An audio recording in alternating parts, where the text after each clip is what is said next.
Good evening. Hope you're all doing well. Today we are learning Maseches Chullin Daf Pei Tes, and we're starting toward the bottom of Pei Ches Amud Beis, around 10 lines or so from the bottom, in the middle of a discussion around which products are allowed to be used for Kisui Adam to cover blood. Says the Gemara, Tanu Rabbanon, Ein Mechasin Ela Be'afar, Divrei Beis Shammai, a very limited guideline that Beis Shammai is of the opinion that you're only allowed to use afar, to use dirt. We actually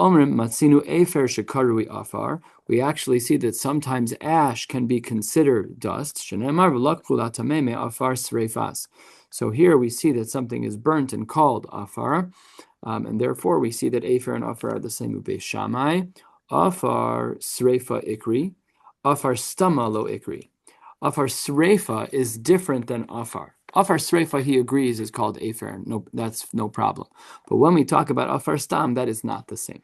So therefore, Beis Shammai and Beis Hillel hold their respective opinions, where Beis Shammai is very limited about afar, and according to Beis Hillel, it's even afer. Tana hosifu alehen, we have a brisa that adds in other materials. Hashachor, which is talking about coal, ground up coal. The hakachol, which is talking about some type of makeup. The nikras pisulin. This is talking about kind of like the remnants within a millstone after they grind stuff up in the millstone. There's kind of like some powdery stuff on the bottom. So that is considered to be valid. In v'yesh omrim af hazarnich. What is zarnich? That's not a helpful word. Rashi says, or piment. Also not a helpful word. Look in the side here in the Hagos V'Tzionim. It says tseva zahav, some type of gold color natural material. A little bit difficult to know exactly what the story is. Now let's talk about some agadata. Beautiful agadata. Gemara Amar Rava B'schar Shamar Avram Avinu V'Anochi Afar Ve'efer. Because Avraham Avinu had said that I am nothing but dirt and ash, therefore zachu banav l'shtei mitzvos. His children therefore inherited, his descendants inherited 2 commandments. Efer para ve'afar sota. The efer para, that the ash of the para can be mitaher the tameh, and ve'afar sota, that a sota would drink the mei chatas, that she'll drink the mei sota in order to check and see if she was honest or not. Wouldn't it have been ever so perfect if, when we said that because Avram Avinu said V'anochi Afar ve'efer, why did you say that it was only talking about efer para and afar sota? Why didn't you talk about kisui adam? That would have been a beautiful addition to the list. Says the Gemara, because ha'asam hechsher mitzvah ika hana'a leka. Says the Gemara that by the kisui adam is a maisa with no peros. Masha Enkin and Efer Para has peros. Now you're tahor, and the Mesota has peros. In that you're now going to have all the brachos of good shalom bayis, of a good marriage. So that's why the Gemara says that there's no inclusion of kisui adam by the mitzvos that Avraham earned by saying Va'anochi Afar ve'efer. The Amar Rava, last line of Pei Ches Amud Beis, B'schar she'amar Avram Avinu im michut ve'ad tzrochnal, when there was a war with Sodom, and he said, take whatever you want. So then the Gemara says that Abraham said to the king of Sodom, I'm not even going to take a shoelace. I'm not taking anything. Therefore, zachu banav l'shtei mitzvos. There are 2 other mitzvos that had to do with a sroch, with a string. L'chut shel tchelas, u'ritzua shel tefillin. These 2 mitzvos were due again to Avraham's selflessness and remarkable character. Bishlama ritzua shel tefillin, says the Gemara. I understand over there why we would have said that Avraham's focus on michut ve'ad tzrochnal, this very disciplined perspective in war, that he didn't take spoils. That I could understand that a tefillin would be included. Ksiv, the pasuk says, "V'ro chol amei haaretz ki shem Hashem nikra alecha," that I can see that Hashem's name is with you. V'tanya Rabbi Lazar Gadol omer elu tefillin shel rosh. That I could understand. Ela chut shel tchelas maihi. What is it about the chut shel tchelas that has anything to do with this? So says the Gemara, Detanya. Reb Meir Omer, Manishtana tchelas mikol hatziv'onin. What is the uniqueness of the color of tchelas that we see on tzitzis or halavai? There's different shitas. Some say you should wear tchelas, some say you should not. Rabbi Yashav has a chuvas lakan lakan. The Redziner was a big fan of it. There's Kala Elam that we have to be concerned about. The Gemara speaks about. These are big sugyas. So it says the Gemara, what is unique about the color of tchelas? Mipnei shetchelas dom eliyam. The color of tchelas is similar to the yam, to the ocean. V'yam dom rakia, and that color blue is similar to the sky's color of blue. V'rakia dom even sapir, and the color of the sky is similar to a blue sapphire. Even sapir dom kisei hakavod dechsiv vayiru as Elokei Yisrael v'sachas raglav v'gomer uchsiv kemara even sapir d'mus kisei. So that's the uniqueness of tchelas, a famous Gemara. Amar Rabbi Abba, Kasha Gezel HaNe'echal, She'afilu Tzdikim Gemar Menin Yecholin La'achziro. It's very difficult to return stolen food that you ate. Where do we see this from? I should add, She'afilu Tzdikim Gemar Menin Yecholin La'achziro. Even if you're a righteous person at the end of the day, you're not going to really be able to return food that you ate. It's just not possible. It's digested already. Shene'emar, because the pasuk says in regards to Avram's conversation with the king of Sodom, Biladai, I'm not going to take part in this. Whatever my soldiers ate while they were in the war, that's one thing. But I'm not going to take any spoils from you. That's not how I roll. More agarata. Says the Gemara, a third of the way down approximately on Pei Tes Amud Aleph, the Gemara says, Amar Rav Yochanan Mishum Rabbi Lazar B'Reb Shimon.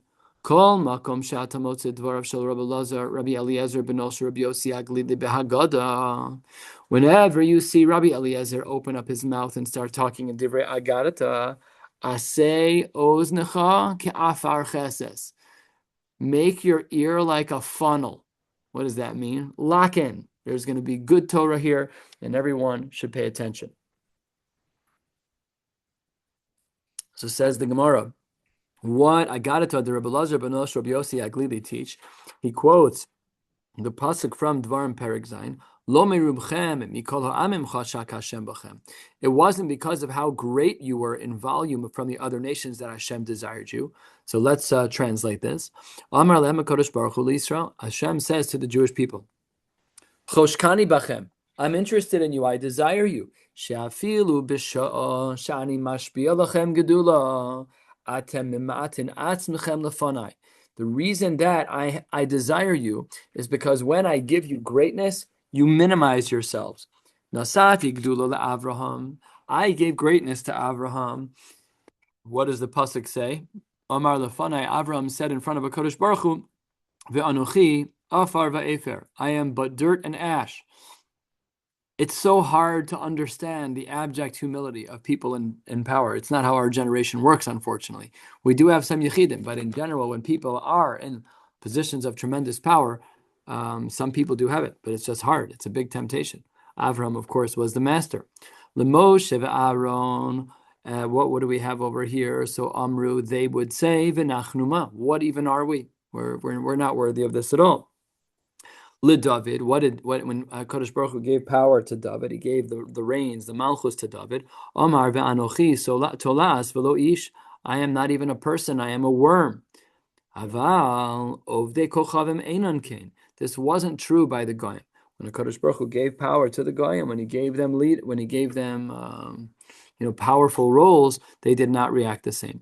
Nasati gedula leNimrod.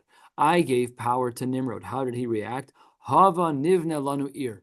Oh, am chashav azach. Let me go build a city. Leparo Omar mi Hashem. Who is Hashem? Even when Paro was in charge. Lesancher Omar mi bechol elokei ha'aratzos. Who even is there that's like God? Asher itzilu es artzam. The rest of the pasuk reads miyadi ki yatzil Hashem es Yerushalayim miyadi. He felt that he was so great. The Nebuchadnezzar Omar. Ele al b'masei aval, go up above the clouds. Lechira melech tzor, Amar Moshav Elokim Yoshavti b'leiv yomim. I sat on a Kodesh Baruch Hu's Daled Amos. So that's the difference between the power that was given to the Yidden and how they reacted to the leaders of the Jewish people, and the power that was given to the Goyish leaders who did not react properly. And the Gemara says halfway down, Amar Rava v'itema Rabbi Yochanan. Gadol shene'emar b'Moshe ve'Aaron yoser mima shene'emar be'Avraham. Pretty shocking piece of Gemara. Moshe and Aaron's reaction was better than the reaction of Abraham. The ilu Abraham, when it comes to Avram Avinu, Ksiv Anuchi Afar ve'efer, he said that he is a something. Granted, a something that is a nothing, but he said, "I am dirt. I am ash." But what did Moshe say? What did Aaron say? The ilu Moshe ve'Aaron, 5 lines before the wide lines, Ksiv v'nachnuma. What even are we? Which is even less than dirt. So this shows, again, we're kind of looking under a microscope to compare Avram Avinu to Moshe and Aaron. But Lamaisa, what the Gemara says is that Gadol Mashanemar Moshe v'Aaron Yosem Mashanemar Avram v'Amar Rava v'item Rabbi Yochanan Ein ha'olam niskayim ela bishvil Moshe v'Aaron. The world only stands, only exists because of Moshe v'Aaron. How so, says the Gemara? Ksiv hacha, we have our pasuk that we've been looking at, which is the pasuk of V'nachnuma, where Moshe and Aaron said, "What even are we?" Uksiv hasam tola eretz al balima. And then we also have another pasuk that says tola eretz al balima. Next, Amar Rabbi Eloi, Ein ha'olam miskayim ela bishvil mishabole misatzmo b'shas meriva. The world stands for those who silence their mouths when they are in the middle of a fight. They don't talk. Rashi, 2/3 of the way down, Dibur Maschel Shabolem Atzmo. Rashi says, Soger es piv. V'dom lo bebechoros piv belom v'raglav mevulamos. So what we see over here is this language of belima, this language of closing your mouth when you are in the middle of a fight. Take the high road. So the Gemara says this on the first of the long lines, that the world exists, bishvil misha bolem es atzmo b'shas meriva. Shenemar tole ele eretz al belima, that the world stands on belima. Rababo amar misha mesim atzmo kimisha eno. It stands on someone who makes themselves like they aren't anything. Again, drilling down back on the humility piece. Shnemar umitachas zeroos olam. That allows a person to be underneath everything. I don't need to be chashuv. I don't need to be this person. I'm fine being in a simple yid. Amar Rav Yitzchak, Mai dechsiv ha'omnam ilaim tzedek tedaberun meisharim tishbetu b'nei adam. What does this pasuk mean? Keep a finger on the pasuk as we pick it apart. Ma umnaso shel adam ba'olam hazeh. That's ha'omnam. What is the umnus? What is the character traits or the skill that we should have in this world? Yasim atzmo ki'ilim. You're better off staying quiet. The only way you get in trouble is when you open your mouth. You're more of a calm, level-headed, only speak when necessary. And like Chazal say in other places, lo matzasi yafem ishtika. Also the same principle here. Yachal aflu divrei Torah. No, you're going to tell me you're not supposed to talk and learning? It's one thing to be humble when you're sitting in a business setting, when you're sitting at a Shabbos table and not talking and learning. But what about for Divrei Torah? You're going to tell me you should be an Elaim then? No. Talmud Lomar, the next part of the pasuk, Tzedek Tedabrun. You look back at the pasuk, now it reads so differently. Ha'amnam Elaim. Your profession should be silence. Tzedek Tedabrun. But when it comes to learning, you should talk. Keep going. Yachol Yagis Daito. Maybe you should become gas. You should become a Baal Gaiva. You should have, oh, look at me, I'm learning. Says the Gemara. No, Talmud Lomar, Meisharim Tishbetu B'nei Adam. You should be very level. That's how people should judge you. Are you level? Are you calm? You talk and learn, Givaldik, but you're doing what a Kadosh Baruch Hu created you to do. How great are you? You're not, you're like everybody. Everybody's chayiv in Talmud Torah. You're not unique. Good. Next, about 10 lines or so from the bottom of Pei Testament Aleph. Amar Reb Zeira v'itema Rabba bar Yirmiyah mechasen ba'afar ir hanidachas. Fascinating. You are allowed to use for kisui hadam the ash from the destruction of an ir hanidachas. Now that instantly poses a difficult question. Va'amai. How can that be? We know that when there is an ir hanidachas, which is a city where most people, 51% of the community serves Avodah Zarah, they have to be destroyed. Anashim, Nashim, the top, everybody goes. So the Gemara says that, V'amai, why would you be allowed to use the afar from the Ir Nidachas? V'amai, Isurei Hanahu. It should be completely usher to do that. You're not allowed to do that. Says the Gemara, Amar Zeiri, Lo nitzrucha ela lo afar afara. Now, we're not talking about regular dirt.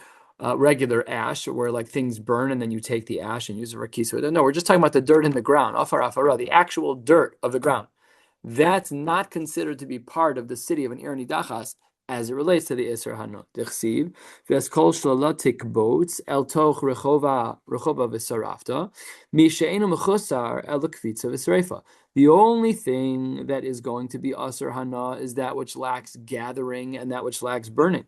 Yatzazeh, but dirt is the exception. Shemechusar, three things. And rechusar first, talisha, separating it from the ground, and then kvitza v'sreifa. So therefore, the Gemara says that it's permissible to use the afar ir hanidachas because the actual dirt of the ground of the ir hanidachas is perfectly permissible to use. It's not considered to be part of the ir hanidachas. It's completely mutter. V'Rava Amar, I totally disagree. Rashi, V'Rava Amar, afilu ba'afar efara nami mutter. Shekisui adam mitzvah v'lo hana. Shea mitzvah shenasnu l'Yisrael lo lehanos nasnu lehem. Lo l'shem hanan nasulim el gzeiras melechi alehem. The Torah has a tzivui that you are obligated to do kisui adam.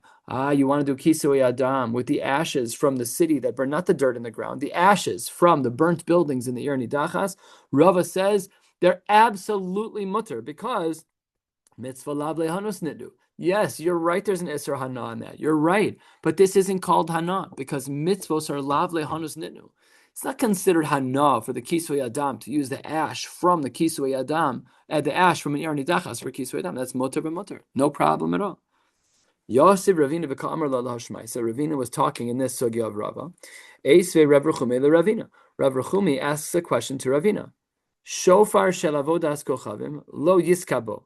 If I have a shofar that was used for avodas kochavim, then you should not blow shofar. My love that im taka lo yatsa. But wait 1 second. If you say that even b'di'evid you're not yotze, but how can you say that? I know there's an Isser Hana for avodah zara, but mitzvah lav lehanos nitnu.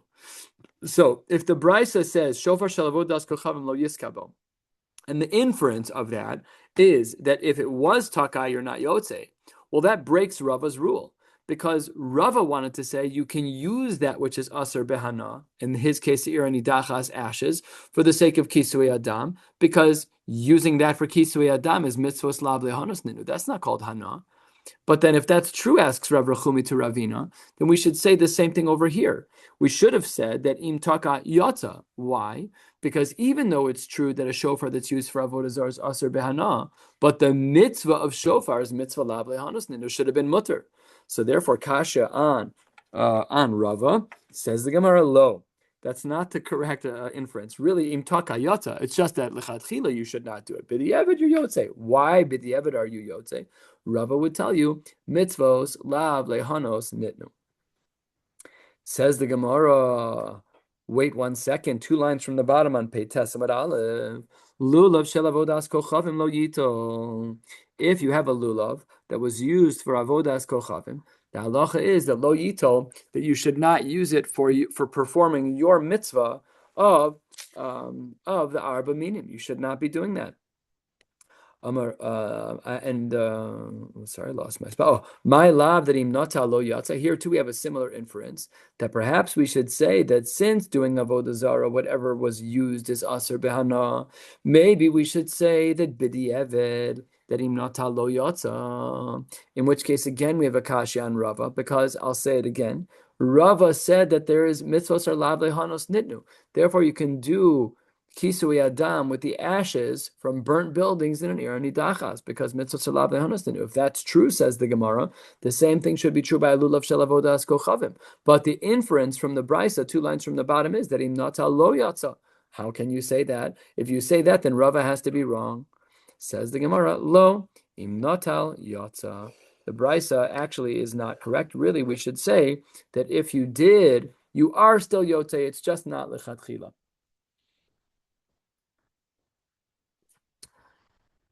The Tanya, says the Gemara, are you sure you're understanding these 2 brises right about the shofar and about the lulav? On the last line of the page, we have another brisa, taka lo yatsa, nata lo yatsa, that if you blow on a shofar of avodas kochavim, you're really not yotze. And if you use a lulav that is a lulav of avodas kochavim, you're also not yotze. So that brings back to the question against Rava. Rava wanted to say that mitzvos are lav lehanas nitnu, so you can use ashes from an er nidachas, which would otherwise be aser behana. But we say it's mutter to do kisui adam. Why is it mutter to do kisui adam? Because mitzvos lav lehanas nitnu. But the Bryce at the bottom of the page seems to say that when it comes to a shofar, and when it comes to a lulav, that if you're taka lo yatsi, you blow on the shofar, you're not yotze, seemingly because it's aser behana. And if you are natal, if you do take the lulav and esrog and you shake the lulav and esrog and try to do the mitzvah, you're also not yotze, which again implies that you're not able to do that, which means that mitzvahs are lehanos nedu. Amar Ravashi, hachi hashta. Hold on, your question is a flawed question. Says the Gemara, Hasam, turning to the top of Pei Tes Amar Beis. Hasam shiur ba'inan. There by a shofar we have a shiur. By a lulav we have a shiur. By a shofar, Rashi says shiur ba'inan. The shofar kadesh yochzenu biyado v'yera lekanu lekan. The length of a shofar has to be such that when I grip the shofar, I'll use a pen as an example because it's a reasonable example. You have to see the shofar a little bit on the front side and a little bit on the back side. That's what Rashi says is the appropriate shiur. And continuing in Rashi, look at the third line of Rashi, v'lulav arba. Continue in Rashi, v'avodas kochavim kevan dilas serefa kaima kol ha'omed lisrov kesaruf dami. It's different. Back in the Gemara, shiur ba'inan, we have things that have a requisite shiur, but when you use these things for avodas kochavim, they're kituse michtas shiura. It's as though they've already been destroyed. Why do the Brisas say that you cannot use a shofar if it's been used for avodas kochavim, even b'di'evet? Why can you not use a lulav when it's been used for avodas kochavim, even b'di'evet? Says the Gemara, because they're kituse michtas shiure. They're already burnt. They're already gone. Yes, physically we see them, but halachically they're zeros. You cannot perform mitzvos with them. It doesn't engage the sugi of mitzvah lehanus nitnu, mitzvos lav lehanus nitnu. So therefore, no kasha on Rava. But hacha by kisui adam, the halachos are very different. Why is it that we do allow that? Because kol ma de michtas male lekisui. The smaller it is, the better it is. So there's just a big difference between the shofar and the lulav that halachically it's like they don't even exist. Mashen came by the kisui adam. We specifically want very fine granules. Hadron alach kisui adam. Baruch Hashem. We finished the 6th parak of Maseches Chullin, moving right along into the isser of Gid Hanashe, which is the isser to eat the components of the back leg where the sciatic nerve runs and some of the fats that are attached to it. Let us jump right into this Mishnah. We'll be going about 3/4 of the way down on this page, and then we will pause for the night. Says the Gemara as follows. Gid Hanashe, nohig ba'aretz, u'v'chutz la'aretz. The issue of Gid Hanashe applies everywhere. I don't care if it's an Israeli cow, it's a Turkish cow, it's an American cow, it's a Brazil, that doesn't matter. It applies in all countries. Bifnei abayis v'shelo bifnei abayis. It's not a din in the Beis HaMikdash. It's a din stam. Whether or not the Beis HaMikdash exists, the issue of Gid Hanashe exists. B'chulin uv'mukdashin. It also applies to animals that are not yet holy and to animals that are holy. And v'nohig b'behema uv'chaya, it applies to large animals. It applies to wild animals. V'yerach shel yaminu v'yerach shel smol. It applies to the right leg and it applies to the back leg, right leg and left leg. Excuse me. But v'eino nohig be'of mipnei she'ein lo kaf. It has no kaf, which seems to imply something odd. That it has nothing wrapped around the thigh bone by the socket. Which is difficult because I think biologically and anatomically we do. I think what it means is that it's not quite the same or not quite as robust as what you would see in an animal. And then very interestingly, now we get into an old sugya that we saw before as the Mishnah adds, we're Pei Tesam at Beis, about 6 lines into the new parak, v'noheg b'shlil. According to the Tanakama, the Isser of Gid Hanashe applies to a fetus. So what that means is that if a mother is shechted, and the animal is found in utero is alive, the Isser of Gid Hanashe applies to that fetus, to that embryo. However, Rabbi Yehuda Omer, I disagree. Eino noheg b'shlil. the Isser of Gid Anasha does not apply to an animal that's found in utero after shechting the mother. We saw this Shita earlier in the Masechta when we were discussing Ben Pakua. Not only that, but V'chelbo Mutter. The Chelev, which in the mother would be Aser, but the Chelev in the Shliel, the Chelev in the Shliel would be perfectly Mutter, because remember that Rabbi Yehuda's whole Svara by Ben Pakua is that the shechita of the mother is completely matir, the ben pakua, as though it's a regular limb of the mother. So therefore, there's no issue of gid anasha. It's not a regular animal anymore. It's if they're alive, if the fetus is alive, or it doesn't matter. Machlokas, what do you mean? Like if it's, I don't know, if in an earlier stage, it's not like viable, like it wouldn't move by itself, but you can still recognize the gid anasha. No, Rashi limits the case to ben tishachai. If you look in Rashi 10 lines into the new perek, v'noig b'shlil ben tishachai hanimtza b'behemoth. So the animal has to be viable. If the animal is viable, does the din of gid anasha apply? If I was medaik from Rashi, let's say that the animal was 2 months into the gestational period of 9 months, so then l'chora, that's just a regular piece of flesh, and then there is no, I'm inferring. But certainly the way Rashi frames out the case is we're talking about a child that's viable, a fetus that's viable. An important question. Second part of the Mishnah is trustworthiness. What is our public policy about trusting tabachim, butchers, to remove the gid anasha? There's a section in Shulchan Aruch called Nikor Agid Ve'achelev, of removing the sciatic nerve and the fats that are associated with it. So if you're a talented butcher, you might not want to read this shita. The Tanakama holds ve'ein hatabachim ne'emanin al gid hanasha hadivrei Reb Meir. Reb Meir is not having it. Says Rashi, ve'ein hatabachim ne'emanin lomar natlenuhu mibnei shetorachi lahem lechatet acharov. It's difficult for them to dig out the sciatic nerve and to do a very, very good job. Therefore, they are not trusted. The Chachamim Omrim, I disagree.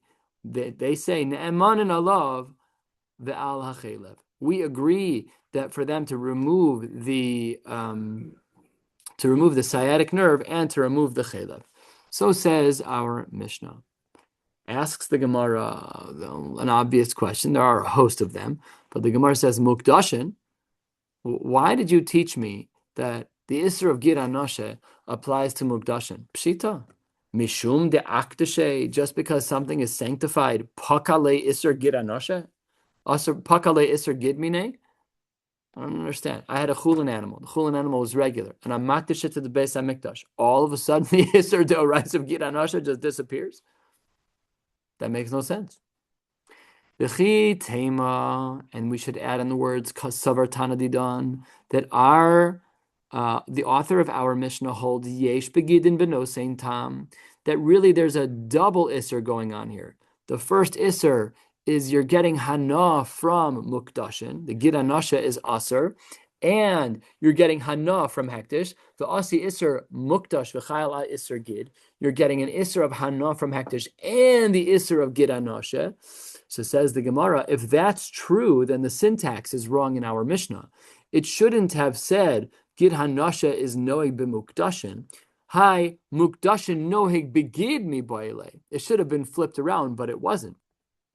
Ella, says the Gemara, and we're about halfway down on the page. We're going to learn about 8 more lines and stop mid-sugya. I'm just not going to be able to get too far tonight. Ella kasavar, it must be that we're talking about ein begidin benosein tam, and ubemukdashin iser gid ika, iser mukdashin leka. It must therefore be that our Tana holds that there is no flavoring in regards to the gid anoshe, and what we're saying is that by mukdashin is that there's only one isser. There's only the isser of gid anoshe, but there's no isser of hana of mukdashin. So says the Gemara, "V'savar Tana didan ein begidim and no saint tam." Is that even possible that the author of our Mishnah would hold that there's no flavor by gid anosha? That can't be. V'atnan yerech shenisbashel ba gid anosha. Let's say that someone wasn't so frum. They cut off the back right leg of the animal and they stuck it in a pot. Shchita, whatever, they did everything right, except for nikor gid achela. Nikor gid v'achela. They left in the gid anosha. Im yesh ba no sein tam, And what the Mefarshim here explain is that if it is developed enough, then by definition it's no sein tam. So im yeshba no sein tam, harezu asura. Oh, so what do we see? That most of the flesh of the animal of the back right leg, that should be absolutely mutter to eat. But there's only one problem. The Brisa says explicitly, it's actually a Mishnah, the Mishnah says explicitly, a Mishnah later on that we're going to see in a week or so, the Mishnah says that there is tam. So that can't be what was motivating our Mishnah in regards to adding in the language of Mukdashin to say the obvious that the Isra of Giranashe applies by Mukdashin. Ella says the Gemara, Hacha bivlados kadshim askinon. Here, what we're talking about is the children of kadshim. What's the case? V'kasavar, it must be that when we talk about Mukdashin, that v'kasavar noheg b'shlil, that the Isra of Giranashe applies even to a shlil. And v'kasavar vlados kadshim b'mei iman hen kedoshin, and the fetus of a mukdash animal becomes kadosh b'mei iman right away, and the iser hagid, the iser gid, the iser mukdashin behade hadade kaasi. Says the Gemara, we're not talking about a regular case anymore. What's the case of the Mishnah? Let me ask this better. Why does our Mishnah decide to teach the obvious that Gid Anasha applies to Mukdashin? Says the Gemara, because we're not talking about a regular case. What we're talking about is the child in utero of an animal that's hektish. And what the word Mukdashin, by including Gid Anasha to an animal that's hektish, teaches us is that if there is a child that's in utero, there is a double isser that's triggered by consuming that animal. Number one, as the Gemara says, is that you will benefit from the isser gid, and the second one is you will benefit from the isser mukdashin bahade adadeka, so you get both of these isur. We are going to stop right here at ummi matzis mukmas la b'shlil. Emir Hashem will pick up tomorrow night. Just as a housekeeping announcement, I'm going to be out all of the weekdays of next week, Sunday, Monday, Tuesday, Wednesday, Thursday. I'll be away on vacation. Rabbi Handler will be substituting, and Emir Hashem will be back next Shabbos, but still learning together now through Shabbos. So what day is it today? Tuesday? So we'll be together Wednesday, Thursday, and Shabbos, and then I'll be gone Sunday, Monday, Tuesday, Wednesday, Thursday. We'll pick up Emir Hashem tomorrow night. Wishing you all a beautiful night.